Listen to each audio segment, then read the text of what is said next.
তোকে কান দিয়েছি আমার কোরআন তেলাওয়াত শোনার জন্য, মুখ দিয়েছি কোরআন পড়ার জন্য, চোখ দিয়েছি আমার কোরআন দেখার জন্য। তুই আমার কোরআনটা কান দিয়েও শুনলি না। এমন একটা রমজান মাস আসলো, নিজে মুখ দিয়েও তেলাওয়াত করলি না। এমন একটা রমজান মাস এসে চলে গেল, চোখ দিয়েও কোরআনের হরফগুলোকে দেখলি না।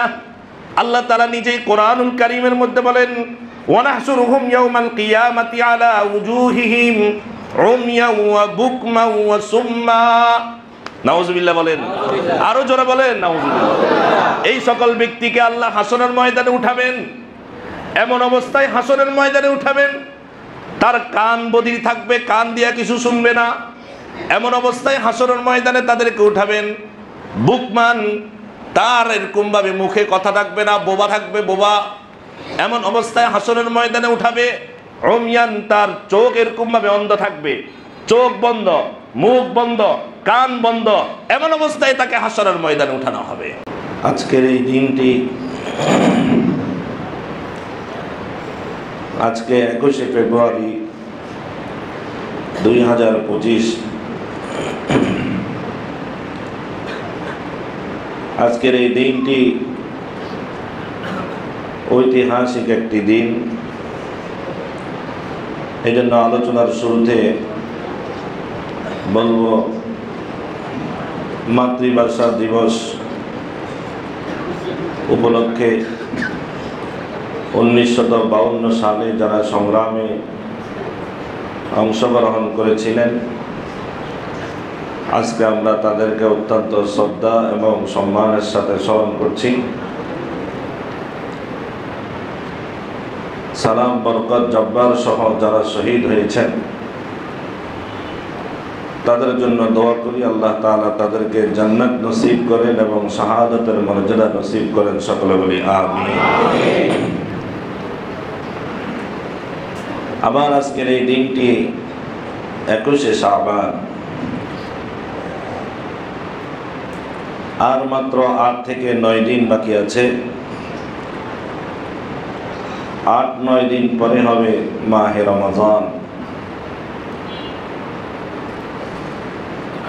এই মাহে রমজান অত্যন্ত ফজিলতপূর্ণ একটি মাস। সাইয়্যিদুশ শুহুর, সকল মাসের মধ্যে শ্রেষ্ঠতম মাস হলো মাহে রমজান।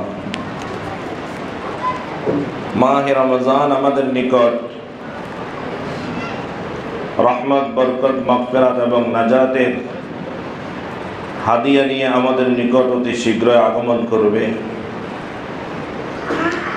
আল্লাহ তাআলা মাহে রমজান পর্যন্ত আমাদের হায়াতকে আল্লাহ বাড়িয়ে দেন। সকলে বলি আমিন। মাহে রমজানের রোজাগুলোকে সুস্থতার সাথে রাখা, সুস্থতার সাথে তারাবির নামাজ আদায় করা, অন্যান্য ইবাদত বন্দেগী বেশি বেশি করার জন্য আল্লাহ তাআলা আমাদেরকে ঈমানি এবং আমলি শক্তি দান করেন। সকলে বলি আমিন। তো এই যে মাহে রমজান আগমন করছে, এই মাহে রমজান এটা হলো শাহরুন আজিম, এটা মহান একটি মাস, শাহরুন মুবারক, বরকতময় একটি মাস হলো মাহে রমজান। শাহরুন আল্লাযী ফীহি লাইলাতুন খায়রুম মিন আলফি শাহর।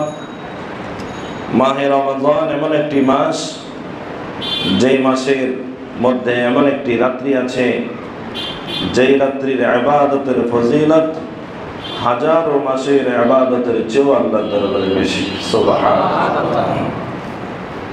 জাআলাল্লাহু সিয়ামাহু ফরিদা ওয়া কিয়ামা লাইলিহি তাতাওয়া। যেই মাসে রোজা রাখাকে আল্লাহ তাআলা ফরজ করে দিয়েছেন, যেই মাসে তারাবির নামাজ পড়াকে আল্লাহ তাআলা বিধান করে দিয়েছেন। মান তাকাররাবা ফীহি বিখাসলাতিন কানা কামান আদ্দা 70 কানা কামান আদ্দা ফরিদাতান ফীমা সিওয়া। রাসূল আকরাম সাল্লাল্লাহু আলাইহি সাল্লাম বলেন, রমজান মাসে যে ব্যক্তি একটি নফল ইবাদত করবে, তাকে ফরজ ইবাদতের সওয়াব দিয়ে দেওয়া হবে। ওমান তাকাররাবা ফিহি ফরিদাতান কানা কামান আদ্দা 70 ফরিদাতান ফিমা সাওয়া। যে ব্যক্তি একটি ফরজ রমজান মাসে আদায় করবে তাকে 70টি ফরজ আদায় করার সওয়াব তাকে দিয়ে দেওয়া হবে। এই ফজিলতপূর্ণ মাস অতি তাড়াতাড়ি আমাদের সামনে আগমন করছে।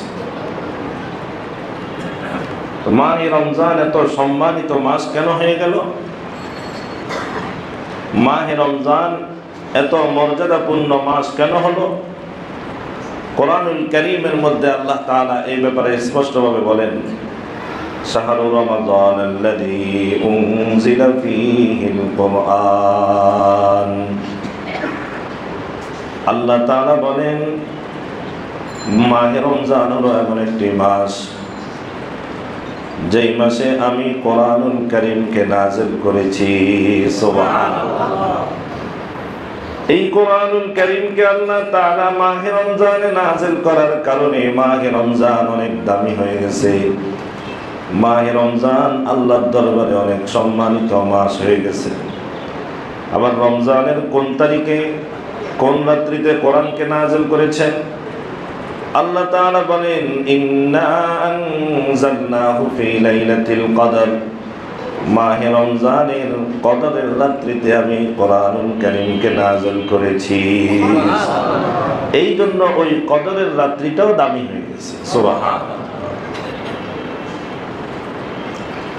তো মাহে রমজানকে আল্লাহ তাআলা এই মাহে রমজানে কোরআনুল কারীমকে আল্লাহ তাআলা নাযিল করেছে। শুধু কোরআনুল কারীম নয়, আসমানি যে বড় বড় 4টি কিতাব আছে, তাওরাত, জবুর, ইনজিল, কোরআনুল কারীম। কোরআনুল কারীম ছাড়া আসমানি আরো যে বড় বড় 3টি কিতাব আছে, সবগুলোকে আল্লাহ তাআলা মাহে রমজানে নাযিল করেছেন। সুবহানাল্লাহ।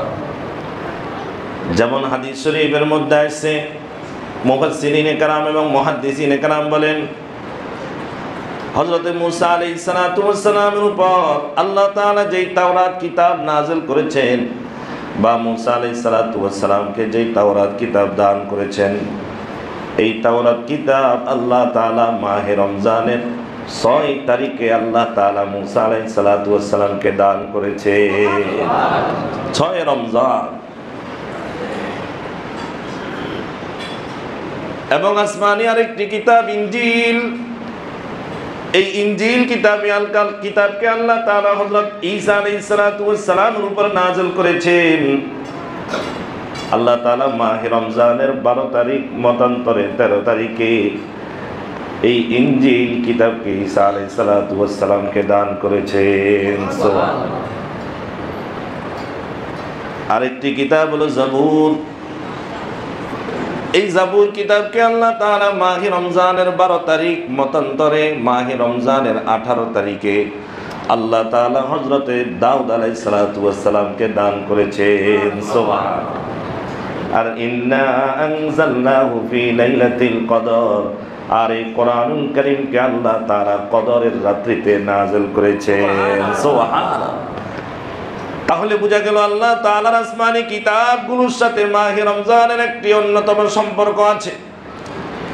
বিশেষভাবে আমাদের কোরআনুল কারীম, এই কোরআনুল কারীমের সাথে মাহে রমজানের সম্পর্ক। কারণ মাহে রমজানে আল্লাহ তাআলা এই কোরআনুল কারীম নাযিল করেছেন। এই কারণে মাহে রমজান আল্লাহর দরবারে অনেক সম্মানিত মাস হয়ে গিয়েছে। সুতরাং আমরা যারা মাহে রমজানে কোরআনের সাথে সম্পর্ক রাখবো, আমরাও আল্লাহর দরবারে দামি হয়ে যাব। সুবহানাল্লাহ। মাহে রমজান উপলক্ষে কোরআনুল কারীমের সাথে সম্পর্ক রাখা। রাসূল আকরাম সাল্লাল্লাহু আলাইহি ওয়াসাল্লাম মাহে রমজান উপলক্ষে যেই রাসূল আকরাম সাল্লাল্লাহু আলাইহি ওয়াসাল্লামের উপর কোরআন আল্লাহর পক্ষ থেকে নাযিল করা হয়েছে, স্বয়ং সে রাসূল আকরাম সাল্লাল্লাহু আলাইহি ওয়াসাল্লাম মাহে রমজান উপলক্ষে কোরআনুল কারীমকে বেশি বেশি তেলাওয়াত করতেন এবং কোরআনুল কারীমের সাথে বেশি বেশি সম্পর্ক রাখতেন। সুবহানাল্লাহ।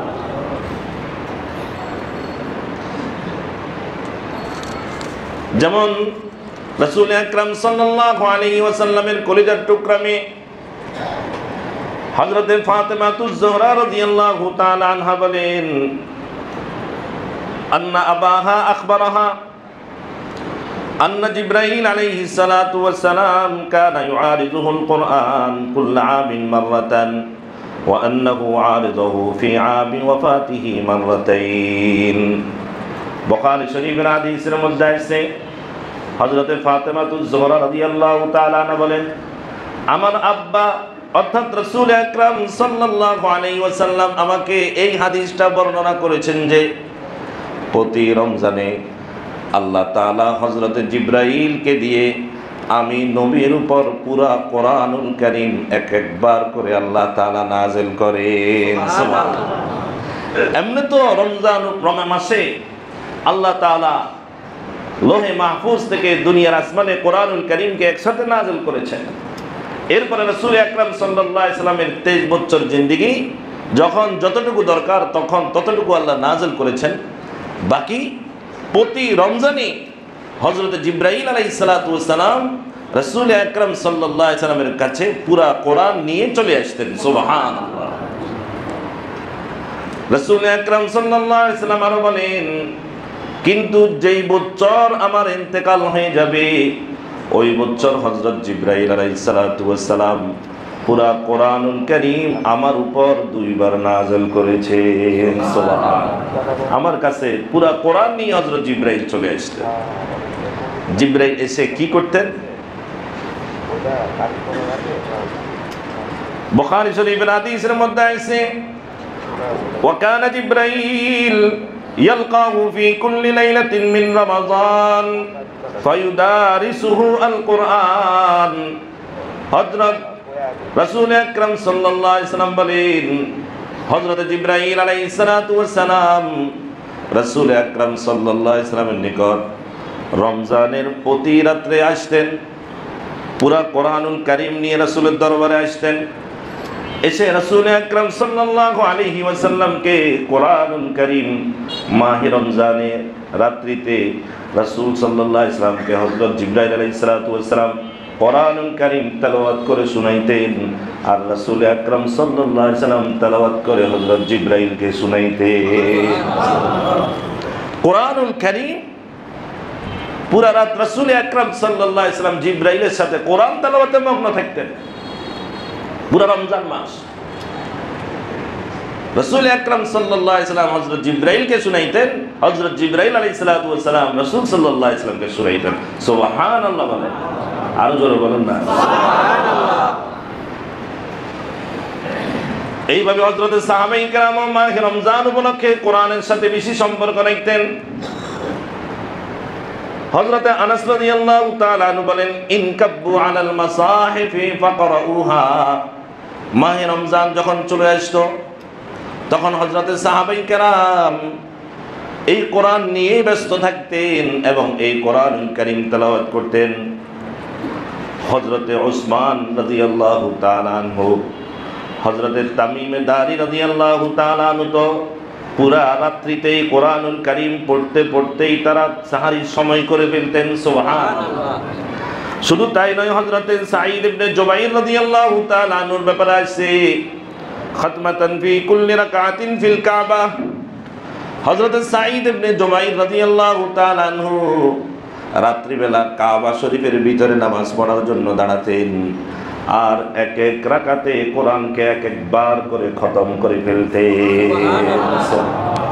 এক রাকাতে এক খতম।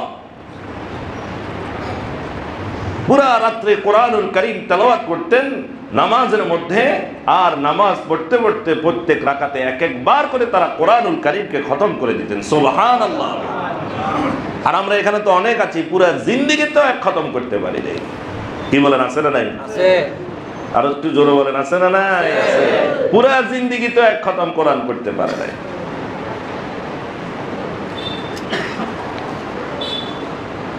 হযরত মুহাম্মদ ইবনে ইদ্রিস আশ-শাফিঈ রাহিমাহুল্লাহ, যাকে আমরা ইমাম শাফি রাহমাতুল্লাহি আলাইহি হিসেবে চিনি, ইমাম শাফি রাহমাতুল্লাহ আলাইহি কেমন ছিলেন তার ব্যাপারে আসছে, ইয়াখতুমু ফি শাহরি রমাযান 60 খাতমাতান মা মিনহা শাইউন ইল্লা ফি সালাত।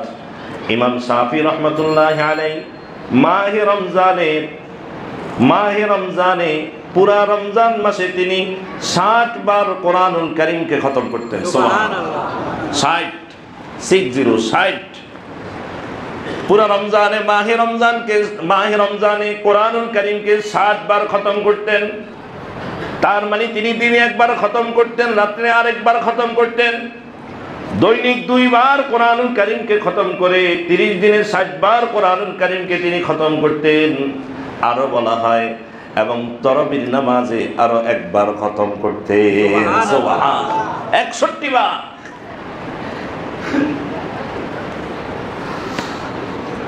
হযরত সুফিয়ান সাউরি রাহমাতুল্লাহি আলাইহি বড় একজন মুহাদ্দিস ছিলেন, হাদিস বিশারদ ছিলেন। তার ব্যাপারে আছে ইযা দাখালা রমাযান তারাকা জামিআল ইবাদাহ ওয়া আকবালা আলা কিরাআতিল কুরআন। হযরত সুফিয়ান সাউরি রাহিমাহুল্লাহ তিনি তো এমন ছিলেন, মাহে রমজান যখন আসতো, মাহে রমজানকে উপলক্ষ করে তিনি সকল নফল ইবাদতগুলোকে বাদ দিয়ে দিতেন। তিনি সারাক্ষণ কোরআনুল কারীম নিয়েই ব্যস্ত থাকতেন। সুবহানাল্লাহ। কারণ একটা হাদিসের মধ্যে আছে যারা কোরআনুল কারীম তেলাওয়াত করার কারণে কোন নফল ইবাদত করতে পারে না, কোরআনুল কারীম তেলাওয়াত করার কারণে জিকির করতে পারে নাই, কোরআনুল কারীম তেলাওয়াত করার কারণে নফল নামাজ পড়তে পারে নাই, কোরআনুল কারীম তেলাওয়াত করার কারণে অন্যান্য যে কোনো নফল কাজ করতে পারে নাই, আল্লাহর হাবিব বলেন তাকে ওই সকল নফল ইবাদত না করলেও তাকে কোরআনের বরকতে তার আমলনামায় সকল নফল ইবাদতের সওয়াব উঠিয়ে দেওয়া হবে। এই জন্য হযরত সুফিয়ান সাউরি রাহমাতুল্লাহি আলাইহি পুরা রমজান মাস কোরআনুল কারীম তেলাওয়াত করতেন, অন্যান্য নফল ইবাদত ছেড়ে দিতেন। হযরত মুজাহিদ রাহমাতুল্লাহি আলাইহি তিনি অনেক বড় একজন মুহাদ্দিস। তিনি কেমন ছিলেন? কানা ইয়াখতুমুল কুরআন ফি রমাযান ফিমা বাইনাল মাগরিবি ওয়াল ইশা। হযরত মুজাহিদ রাহমাতুল্লাহি আলাইহি এমন ছিলেন, মাহে রমজানের প্রতিদিন মাগরিবের নামাজের পর থেকে নিয়ে তারাবির নামাজের আগে এই সময়টা প্রতিদিন একবার কোরআনুল কারীম খতম করতেন। সুবহানাল্লাহ। তাদের সময়ের কত বরকত ছিল এবং তাদের ইবাদত বা কোরআনুল কারীম তেলাওয়াত করার প্রতি তাদের কেমন আকর্ষণটা ছিল। আজকে আমাদের কি হয়েছে? কি মাহে রমজান ছাড়া অন্য মাস আমাদের সাথে কোরআনের সাথে তো কোনো সম্পর্কই নাই। কোরআনুল কারীম যে তেলাওয়াত করব সেই মন মানসিকতা তো আমাদের নাই। শুধু তাই না, তারাবির নামাজে অন্তত একবার কোরআনুল কারীম আমরা শোনার মাধ্যমে খতম করব, সেই মন মানসিকতাও আমাদের নাই। রমজানের প্রথম দিন দেখা যাবে পুরা 4 তালার মধ্যে কোনো খালি নাই, পুরা মুসল্লি তারাবির নামাজ। দ্বিতীয় দিন দেখা যাবে 4 তালা খালি হয়ে গেছে, তৃতীয় দিন দেখা যাবে 3 তালাও খালি হয়ে গেছে, চতুর্থ দিন দেখা যাবে 2য় তলাও খালি হয়ে গেছে, এরপরের দিন দেখা যাবে নিচের তলা অর্ধেক নাই। কথা বলেন ঠিক না বেঠিক? কোরআনের সাথে আমাদের মোহাব্বত নাই। নিতে যদি অন্তত কোরআন না পারি, তারাবির নামাজের মাধ্যমে অন্তত কোরআনুল কারীম শুনি এবং তারাবির নামাজের মাধ্যমে অন্তত কোরআনুল কারীমকে একবার খতম করার আমরা চেষ্টা করি। রাজি আছি তো ইনশাআল্লাহ? কিন্তু আমরা যারা কোরআনুল কারীম শিখি নাই, কোরআনুল কারীম পারি না, কোরআনের ফজিলত তো অনেক শুনছেন, শোনার পরেও আমাদের অন্তরের মধ্যে কোরআন শিক্ষা করার জন্য মন মানসিকতা তৈরি হয় না। দুনিয়ার সব কিছু আমি পারি, দুনিয়ার সব কিছুর জন্য আমার সময় বের করা সম্ভব হয়, তবে কোরআনুল কারীম পড়ার জন্য এবং শিখার জন্য সময় বের করা আমাদের সম্ভব হয় না। তো মনে রাখবেন আপনাদের ব্যাপারে কি শাস্তির ব্যবস্থা আছে। যারা কোরআন পড়ি না, যারা কোরআন শিখি নাই, 1 নম্বর যারা কোরআন শিখি নাই, শিখার চেষ্টাও করি না, অথবা যারা কোরআন শিখেছি না পড়ার কারণে এখন ভুলে গিয়েছি আর পড়তে পারি না, আমার কথা কি বুঝতেছেন? তাদের কেমন শাস্তি হবে? 1 নম্বর তাদের শাস্তি হলো ওই কোরআনুল কারীম, যেই কোরআনুল কারীমকে আল্লাহ তাআলা আমাদের জন্য নাযিল করেছেন, এই কোরআনুল কারীম, কোরআনের হক যারা আদায় করে না, কোরআনুল কারীম যারা পড়ে না, অথবা কোরআনুল কারীম যারা শিখে না, ওই কোরআনুল কারীম স্বয়ং তাদের উপর লানত করতে থাকে। নাউজুবিল্লাহ বলেন। এই মসজিদের তাকের মধ্যে কত কোরআন আছে? আমার ঘরের মধ্যে কোরআনুল কারীম আছে, আছে না নাই? এই কোরআনুল কারীম আমার উপর লানত করতে থাকে। যারা কোরআন শিখি নাই, কোরআন পারি না, পড়ি না, এই কোরআন আমাদের উপর লানত লানত লানত করতে থাকে। নাউজুবিল্লাহ বলেন। যেমন রাসূল আকরাম সাল্লাল্লাহু আলাইহি ওয়াসাল্লাম হাদিস শরীফের মধ্যে ইরশাদ করেন, রুব্বা কারিইন লিল কুরআন ওয়াল কুরআনু ইয়ালানু। অনেক কোরআনুল কারীম তেলাওয়াতকারী আছে, সে এমন ভাবে কোরআনুল কারীমকে তেলাওয়াত করে যে কোরআনুল কারীমের হরফের উচ্চারণ তার ঠিক নাই, কোন জায়গায় টানতে হবে, কোন জায়গায় টানা লাগবে না সেটা ঠিক নাই, এমন অশুদ্ধভাবে কোরআনুল কারীম তেলাওয়াত করে। ওই কোরআনুল কারীম তার উপরে লানত করতে থাকে, তুই কেন আমাকে এত বেইজ্জতি আর লাঞ্ছিত করছস, আল্লাহর লানত তোর উপরে পড়ো। নাউজুবিল্লাহ বলে। অনেকে আছে কোরআন তেলাওয়াত, অশুদ্ধ কোরআন তেলাওয়াত। দুনিয়ার সব কিছু শুদ্ধ জানি, শুদ্ধ ভাষায় কথা বলতে পারি, শুদ্ধ ভাষায় ইংরেজি অনর্গল বলতে পারি, শুদ্ধ ভাষায় আমি পড়তে পারি, লিখতে পারি, কিন্তু আমি শুদ্ধভাবে বিশুদ্ধভাবে কোরআনুল কারীম তেলাওয়াত করতে পারি না। আমি একজন মুসলমান হিসেবে কিভাবে আমি পরিচয় দিই? আমি একজন রাসূলের উম্মত হিসেবে কিভাবে পরিচয় দিই? আল্লাহর দরবারে আমি কিভাবে জবাব দিব? কথা বলে, কিভাবে জবাব দিব? এই কোরআনুল কারীম তাদের উপর লানত করে। সুতরাং যারা কোরআনুল কারীম অশুদ্ধ পড়ে, এই কোরআনুল কারীম তাদের উপর লানত করে। আর যারা কোরআন ধরেই না, কোরআনুল কারীম পড়েই না, তাদের উপর তো আরো বেশি লানত। আমার ঘরের মধ্যে কোরআন লাঞ্ছিত হচ্ছে, আমার সব কিছু জিনিসকে আমি হেফাজত করতে পারি, আমার শোকেজের মধ্যে আমার কাপড় চোপড়, এইভাবে আমার বিভিন্ন ধরনের জিনিসগুলোকে আমি কত সুন্দর করে সাজিয়ে রেখেছি, কিন্তু অনেকের ঘরে কোরআন আছে, কোরআনকে তাকের মধ্যে রেখে দিয়েছে, ওই কোরআন দুলা বালু পড়ে, ওই কোরআন এতভাবে আপনার বিশ্রী অবস্থায় পড়ে আছে, কোরআনুল কারীমকে আমি লাঞ্ছিত করছি, আর এই কোরআনুল কারীম আমার উপর লানত করতেছে। নাউজুবিল্লাহ। কোরআনুল কারীমকে তো একটু ধরিও দেখি না, আমিও ধরি দেখি না, আমার ঘরে আমার স্ত্রীও দেখে না, আমার ছেলে সন্তানও দেখে না। আমার শোকেজের মধ্যে সব কিছুর জায়গা হলো, কোরআনটা রাখার জায়গা হয় নাই। আমার টিভিটা রাখার জন্য কত সুন্দর একটা ডেস্ক আমি ব্যবহার করি, কোরআনটা রাখার জন্য একটা সুন্দর বক্সের ব্যবস্থা করতে পারি না। 20 টাকা 30 টাকা দিয়ে একটা জুসদানের ব্যবস্থা আমি করতে পারি না। কথা বলেন ঠিক না বেটি? এই জন্য এই কোরআন আমার উপর লানত করবে, এটা 1 নম্বর শাস্তি। 2 নম্বর হলো এই কোরআনুল কারীম যারা শিখবে না, এবং এই কোরআনুল কারীম যারা পড়বে না, এবং এই কোরআনুল কারীম যারা অশুদ্ধ পড়বে, আল্লাহর হাবিব রাসূল আকরাম সাল্লাল্লাহু আলাইহি ওয়াসাল্লাম বলেন, সে দুনিয়াতেও লাঞ্ছিত হবে, কবরেও লাঞ্ছিত হবে, হাসরের ময়দানেও লাঞ্ছিত হবে। নাউজুবিল্লাহ বলেন। নাউজুবিল্লাহ একটু জোরে বলেন। কোরআনের কথা বললে তো আমাদের কাছে এখন ভালো লাগে না। হুজুর আপনি এগুলা কি বলেন? দুনিয়াতেও লাঞ্ছিত, কবরেও লাঞ্ছিত, আখিরাতেও লাঞ্ছিত হবে। যেমন রাসূল আকরাম সাল্লাল্লাহু আলাইহি ওয়াসাল্লাম হাদিস শরীফের মধ্যে ইরশাদ করেন, ইন্নাল্লাহা ইয়ারফাউ বিহাদাল কুরআনি আকওয়ামা ওয়া ইয়াযউ বিহি আখারিন। রাসূল আকরাম সাল্লাল্লাহু আলাইহি ওয়াসাল্লাম বলেন, এই কোরআনুল কারীম এমন একটি কিতাব, যেই কিতাব দিয়ে আল্লাহ তাআলা একটা জাতিকে অনেক সম্মান দান করবেন। আবার এই কোরআনুল কারীম এমন একটা কিতাব, যেই কিতাব আরেকটা জাতিকে অনেকভাবে লাঞ্ছিত করবেন। তার মানে হলো যারা কোরআনুল কারীমের হক আদায় করবে, কোরআনুল কারীম শিখবে, সহিহ শুদ্ধভাবে পড়বে এবং কোরআন অনুযায়ী নিজের জীবনকে গঠন করবে, আল্লাহ তাআলা তাদেরকে অনেক উঁচু মর্যাদা দান করবেন। তারা দুনিয়াতেও সম্মানিত হবে, কবরেও তারা সম্মানিত হবে, হাসরের ময়দানে আল্লাহ তাআলা তাদেরকে জান্নাতের সর্বোচ্চ মাকাম দান করবেন, সেখানেও তাদেরকে সম্মানিত করবেন। আর ওয়ায়াযউ বিহি আখারিন, যারা কোরআনুল কারীম সহি শুদ্ধভাবে শিখবে না, পড়বে না, পড়ার চেষ্টাও করবে না, অথবা অশুদ্ধ পড়বে, আল্লাহ তাআলা তাদেরকে দুনিয়াতেও লাঞ্ছিত করবেন, কবরেও লাঞ্ছিত করবেন, হাসরের ময়দানেও তাদেরকে আল্লাহ লাঞ্ছিত করে দিবেন। নাউজুবিল্লাহ। কি বলেন, দিলের মধ্যে লাগে না? আরে কথা বলেন, দিলের মধ্যে লাগে?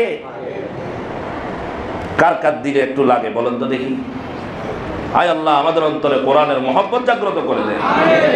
এই কোরআনুল কারীমের কারণে যেন আমরা দুনিয়া আখিরাতে লাঞ্ছিত না হই। আয় আল্লাহ আমাদেরকে হেফাজত করেন, সকলে বলি আমিন। 3 নম্বর হলো, যারা কোরআনুল কারীম শিখবে না, কোরআনুল কারীম পড়বে না, তারা ফিতনার মধ্যে পড়ে যাবে। নাউজুবিল্লাহ বলেন। বর্তমানে ফিতনার অভাব নাই, প্রত্যেকটা জায়গায় ফিতনা আর ফিতনা। মসজিদের মধ্যেও ফিতনা, মসজিদের বাহিরেও ফিতনা, আমার ঘরের মধ্যেও ফিতনা। কথা বলেন। সমাজের মধ্যে ফিতনা, রাষ্ট্রের মধ্যে ফিতনা, আন্তর্জাতিকভাবে ফিতনা। এমন ফিতনাগুলো একের পর এক আমার সামনে আসছে। ওই ফিতনাগুলোর সামনে আমার ঈমান, আমল, আকীদাকে সহি শুদ্ধভাবে রাখা অনেক কষ্টকর হয়ে গেছে।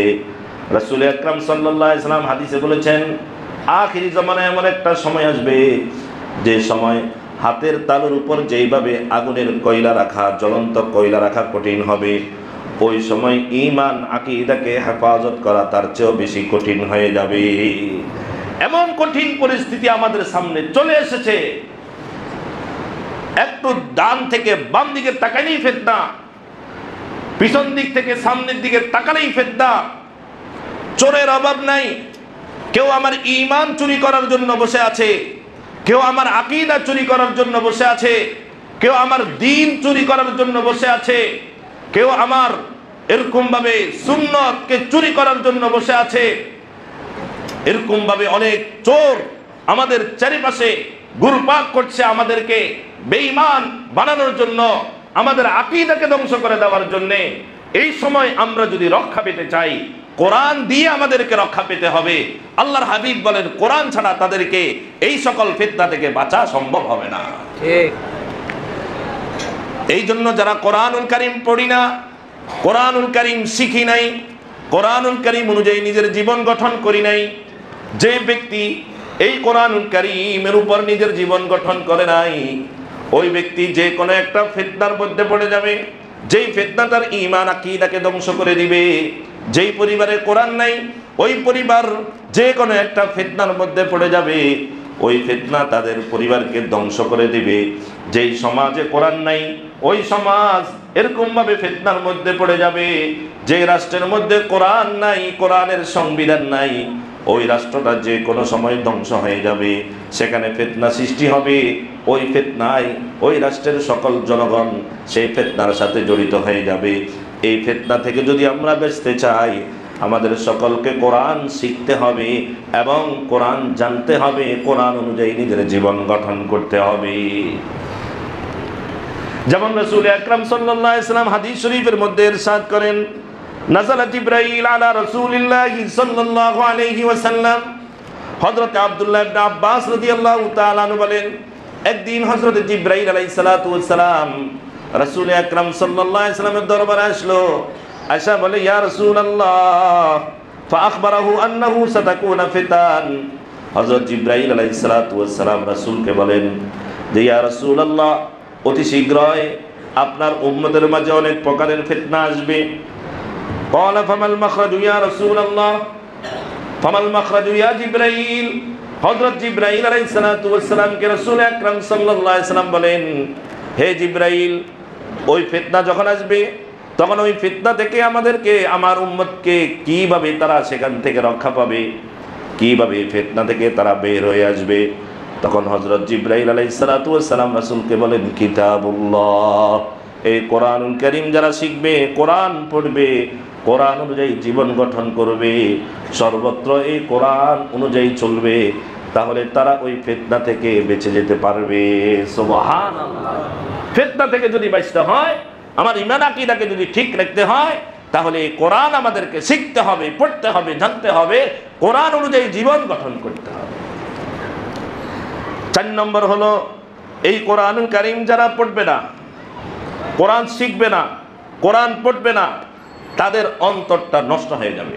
নাউজুবিল্লাহ বলেন। তাদের অন্তরটা মরে যাবে, এই অন্তরটা নষ্ট হয়ে যাবে। যেমন রাসূল আকরাম সাল্লাল্লাহু আলাইহি ওয়াসাল্লাম হাদিস শরীফের মধ্যে ইরশাদ করেন, ইন্নাল্লাযী লাইসা ফী জাওফিহি মিনাল কুরআন কাল বাইতিল খারিব। রাসূল আকরাম সাল্লাল্লাহু আলাইহি ওয়াসাল্লাম বলেন, যার অন্তরের মধ্যে কোরআন নাই, অর্থাৎ যে ব্যক্তি কোরআন পড়ে না, অথবা যে ব্যক্তি কোরআন শিখে না, অথবা যে ব্যক্তি কোরআন সহি শুদ্ধভাবে পড়ে না, এই কোরআন অনুযায়ী চলে না, আল্লাহর হাবিব বলেন তার ওই অন্তরটা একটি বিরান বিধ্বস্ত ঘরের মতো। নাউজুবিল্লাহ বলেন। একটা বিরান ঘর, যে ঘরে কেউ বসবাস করে না।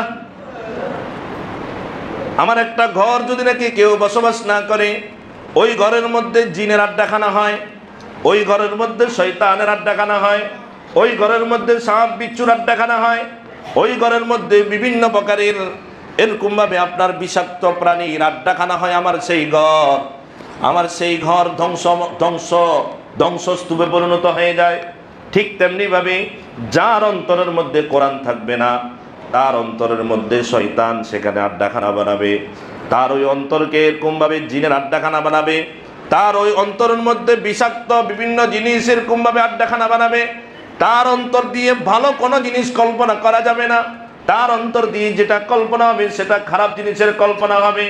তার ওই অন্তর দিয়ে চুরি ডাকাতি জেনা ব্যভিচার, তার অন্তর দিয়ে এরকমভাবে ইসলাম বিরোধী, শরীয়ত বিরোধী, রাষ্ট্র বিরোধী বিভিন্ন কাজ করার জন্য তার অন্তর এরকমভাবে উদ্বেলিত হবে।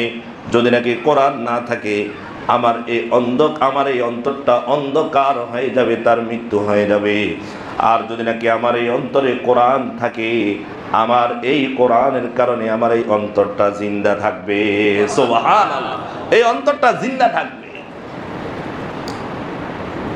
সুতরাং যদি নাকি আমরা কোরআন না শিখি, তাহলে 1 নম্বর শাস্তি হবে কোরআনের লানত, 2 নম্বর শাস্তি হলো আমরা দুনিয়া আখিরাতে লাঞ্ছিত, 3 নম্বর শাস্তি হবে আমরা ফিতনা পড়ে যাব, 4 নম্বর শাস্তি হলো আমাদের অন্তর নষ্ট হয়ে যাবে, আমরা পথভ্রষ্ট হয়ে যাব।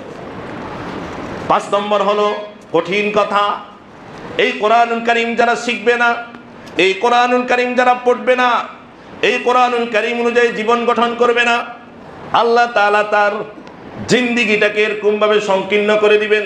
নাউজুবিল্লাহ বলেন। জিন্দিগিটা সংকীর্ণ হয়ে যাবে। আল্লাহ তাআলা বলেন, ওয়ামান আ'রাদা আন যিকরি ফাইন্না লাহু মাঈশাতান যানকা। আল্লাহ তাআলা বলেন, যে ব্যক্তি আমার এই কোরআন থেকে মুখ ফিরিয়ে নিল, আমার এই কোরআনুল কারীম শিখে না, অথবা বিশুদ্ধভাবে তেলাওয়াত করে না, বুঝার চেষ্টা করে না, কোরআন অনুযায়ী নিজের জীবন যাপন করে না, আল্লাহ তাআলা বলেন কোরআনে কারীমের মধ্যে, আল্লাহ বলেন মাঈশাতান যানকা, আমি তার জীবনকে সংকীর্ণ করে দিব। জীবনটা সংকীর্ণ করার মানে কি? জীবনটা সংকীর্ণ করার একটা অর্থ হলো বাস্তবে আল্লাহ তাআলা তাকে আর্থিকভাবে, মানসিকভাবে আল্লাহ তাআলা তাকে সংকীর্ণ করে দিবেন। দ্বিতীয় নম্বর অর্থ হলো এটাই, মুফাসসিরিনে কেরাম এটাকে প্রাধান্য দিয়েছেন। দ্বিতীয় নম্বর অর্থ হলো, অর্থাৎ আল্লাহ তাআলা তার জীবনের মধ্যে অনেক টাকা থাকবে, পয়সা থাকবে, অর্থ সম্পদ থাকতে পারে ঠিক, বাড়ি গাড়ি থাকবে ঠিক, তবে আল্লাহ তাআলা তার জীবনটাকে অশান্ত করে দিবেন, তার থেকে শান্তি উঠাইয়া নিবেন, শান্তি থাকবে না। এই জন্য অনেক কোটি কোটি টাকার মালিক ঘরের মধ্যে শান্তি নাই, অনেক সুন্দর বাড়ির মালিক মানসিক শান্তি নাই, দেশে বিদেশে কয়েক বাড়ির মালিক এখন শুধু পালায়, কথা বলেন না কেন?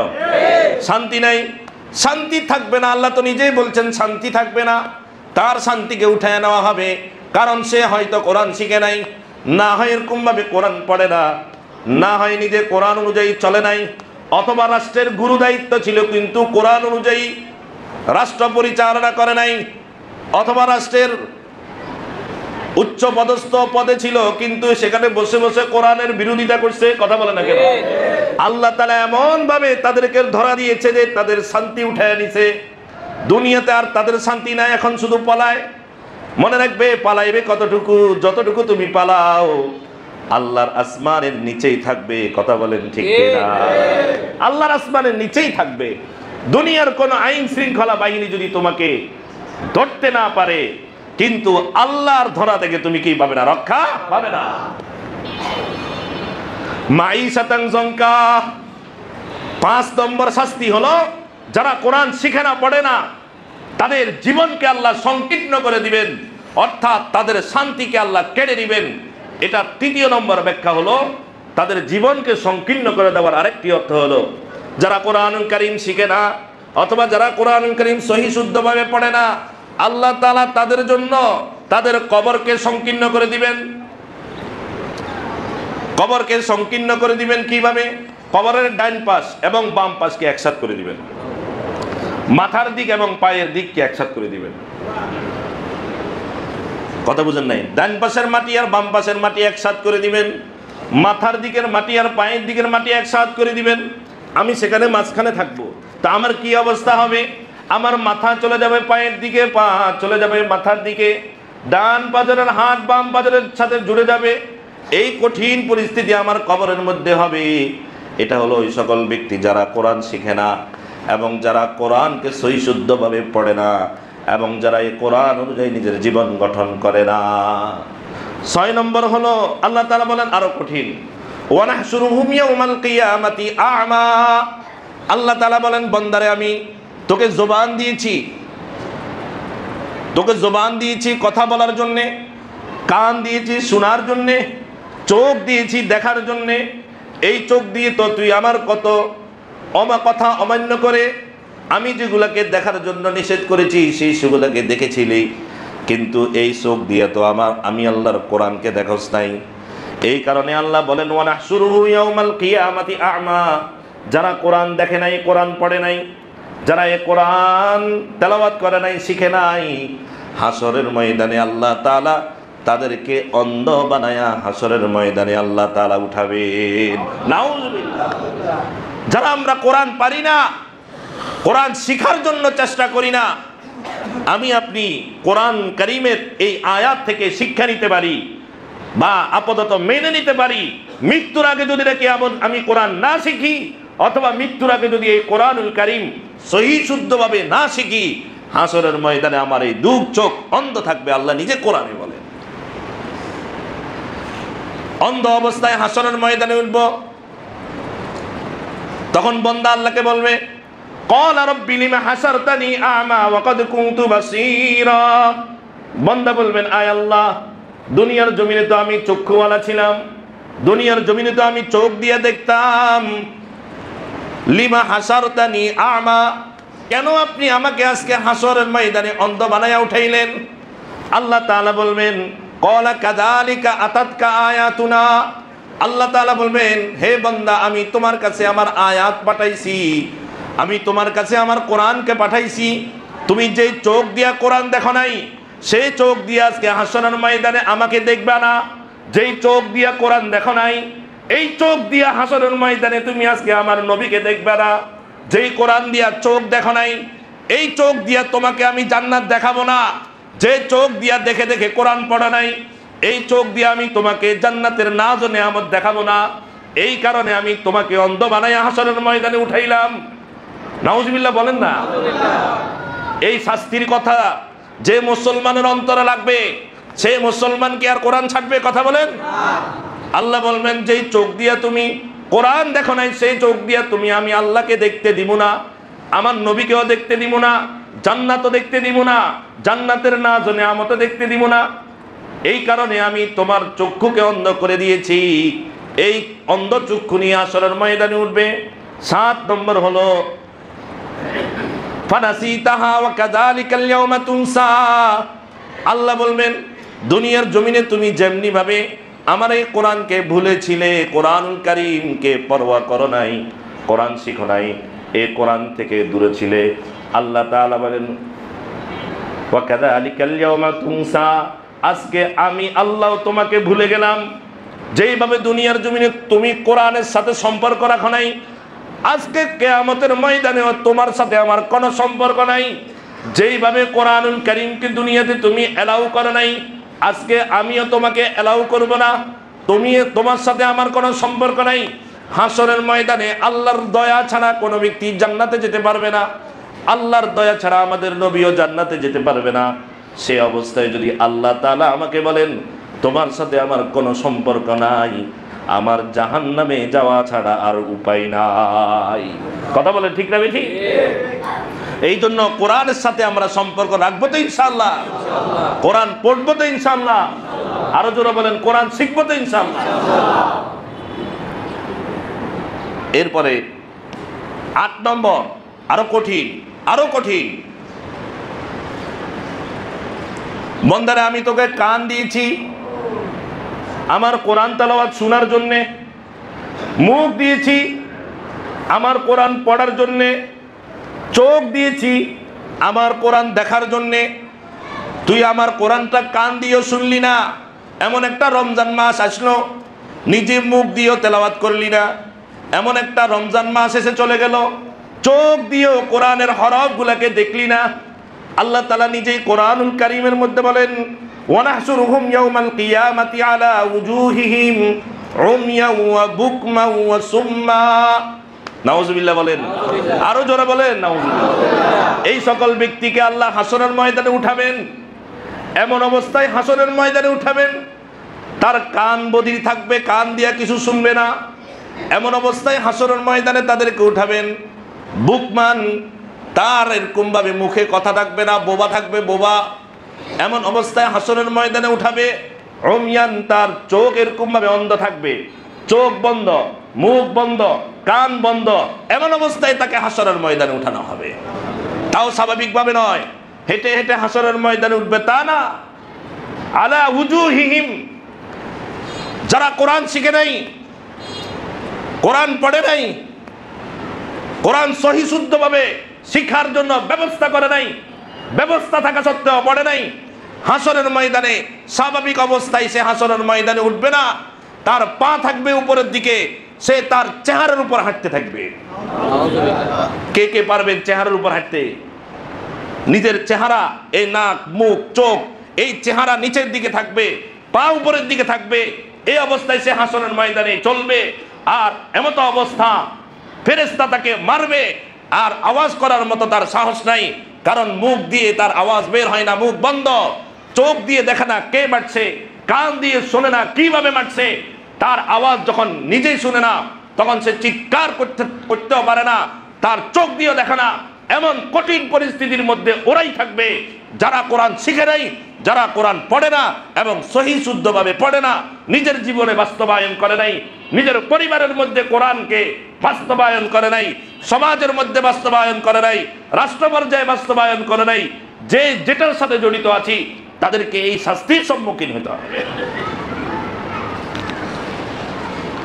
কোরআন হয়তো শুনবো, না হয় কোরআন পড়বো, যদি না পারি অন্তত দেখবো। এখানে অনেক ভাই আছি, অনেক ভাই আছি আজকে 20 বছর, 30 বছর, 40 বছর বয়স হয়ে গেছে, কোরআনটা একটু দড়িও দেখে নাই। আছে না নাই? দড়িও দেখে নাই, উল্টায়ও দেখে নাই। পড়া তো দূরের কথা, অনেক ভাই আছে বারবার তাদেরকে বলেছি, ব্যক্তিগতভাবে বলেছি, ভাই কোরআনটা শিখেন। শিখতে রাজি না, ওনার নাকি লজ্জা লাগে। হাসরের ময়দানে যখন মাথাকে নিচের দিকে দিয়া, পাকে উপরের দিকে দিয়া, অন্ধ বধির আর বোপ বানায়া উঠাবে, তখন আমার অনেক ইজ্জত হবে নাকি? আরে কথা বলে কেন? অনেক ইজ্জত হবে। কোরআন শিখতে আমার লজ্জা কিসের? মসজিদের পক্ষ থেকে, মসজিদ কমিটি আজকে প্রায় 2-3 বছর পর্যন্ত আমরা কোরআন শিক্ষার ব্যবস্থা করে রেখেছি। রমজান উপলক্ষে বড় আকারে একটা কোরআনের শিক্ষার কোর্স করে থাকি। এরপরে পুরো বছর কোরআন শিক্ষা, পুরো বছর রমজানে প্রায় 150 থেকে 200 জন মুসল্লি ভাই সেখানে অংশগ্রহণ করি। আর পুরো বছর আমরা 10-20 জনও পাই না। কিছু ভাই আছে খুব ধৈর্যের সাথে লেগে আছে, তারা এখন কোরআনুল কারীমের রিডিং পড়তে পারে। সুবহানাল্লাহ বলেন না? এটাই যথেষ্ট। যদি আল্লাহর দরবারে এটাই কবুল হয়ে যায়, এটাই যথেষ্ট। আমি নিজে দেখেছি, সর্বপ্রথম যেই দিন আসছে সে আলিফ চিনে না, বা চিনে না, আলিফ বা তা এগুলো চিনে না, পড়তে পারে না মুখ দিয়ে। এখন সে আলহামদুলিল্লাহ কোরআনুল কারীমের রিডিং পড়তে পারে। আমার আর আপনার কি হয়েছে? সমস্যা কোথায়? বিশেষ করে আমি আদাবরবাসী, আদাবর স্থানীয়বাসী যারা আছে তাদের পায়ের উপর হাত রেখে বলছি, এই মসজিদ আপনাদের, এই মাদ্রাসা আপনাদের। মসজিদ মাদ্রাসায় সারাক্ষণ কোরআন হাদিস শিক্ষা হয়, আপনারা কেন মাহরুম যাবেন? কথা বলেন, কেন মাহরুম যাবেন? কি লজ্জা করেন? কোনো লজ্জা করিয়েন না। যদি লজ্জা করেন, আপনাকে পর্দা দিয়ে আমি আলাদাভাবে পড়াবো, তারপরেও কোরআন শিখেন। 2 নম্বরে বলবো, দাওয়াত তাবলীগের সাথী ভাইরা কোথায়? যারা পড়ে দাওয়াত তাবলীগের সাথী ভাই, একজন না হয়তো 2 জন, আর এত দাওয়াত তাবলীগের সাথী ভাইরা কোথায়? একটা সাথী ভাইয়ের কোরআন শুদ্ধ নাই, উনি চিল্লার উপর চিল্লা দিতে আসি। কি লাভ হবে আমার এই চিল্লা দিয়া? আমি গ্যারান্টি দিয়ে বলতে পারি রাসূলের হাদিস অনুযায়ী আমি 1000 চিল্লা দিই, কিন্তু যদি নাকি আমার কোরআন শুদ্ধ না হয়, আমার জান্নাতে যাওয়া এত সহজ হবে না। কথা বলেন, কোরআন ঠিক নাই, নামাজ ঠিক নাই। দাওয়াত তাবলীগের সাথী ভাইরা কোথায়? কেন কোরআন শিখেন না? আপনার এই চিল্লা, আপনার এই গাছ, আপনার এই তালিম কিচ্ছু যায় আসে না যদি কোরআন না শিখেন। এগুলোর দ্বারা নাজাত পাবেন না। আমার এই মুসল্লি ভাইরা কোথায়? সাধারণ মুসল্লি ভাইরা, দোকানদার ভাইরা কোথায়? ভাই ব্যবসা করেন, কোনো অসুবিধা নাই, একটু সময় দেন কোরআনের জন্য, একটু সময় বের করেন। না হলে তো হাসরের ময়দানে আমার চেহারার উপর আমাকে হাঁটতে হবে, মাথা উপরে থাকবে, নাক কান চোখ সব বন্ধ করে দিবে আল্লাহ তাআলা। এবং এই কোরআন হাসরের ময়দানে আল্লাহর দরবারে মামলা দায়ের করবে, হায় আল্লাহ, আপনার এই বান্দা আমাকে বুরুক্ষেপ করে নাই, ওমান কতানি কতাহুল্লাহ, তারা আমার সাথে সম্পর্ক রাখে নাই, আপনি সম্পর্ক রাখতে পারবেন না। রাসূল মামলা করবে, ওয়াকাল আর-রাসূল ইয়া রাব্বি ইন্না কওমি ইত্তাখাযু হাযাল কুরআন মাহজুরা। রাসূল বলবে, আমার এই উম্মতের এই কোরআনকে ছেড়ে দিয়েছে, আল্লাহ আপনার দরবারে মামলা করলাম, আপনি যা মনে চাই তা করেন। ভাই, এগুলা থেকে আমাদের বাঁচার দরকার আছে না নাই? বাঁচার দরকার আছে না নাই? কার কার আছে হাত উঠান তো দেখি। হায় আল্লাহ, আমাদের সকলকে আপনি কোরআনের জন্য কবুল করেন, সকলে বলি আমিন।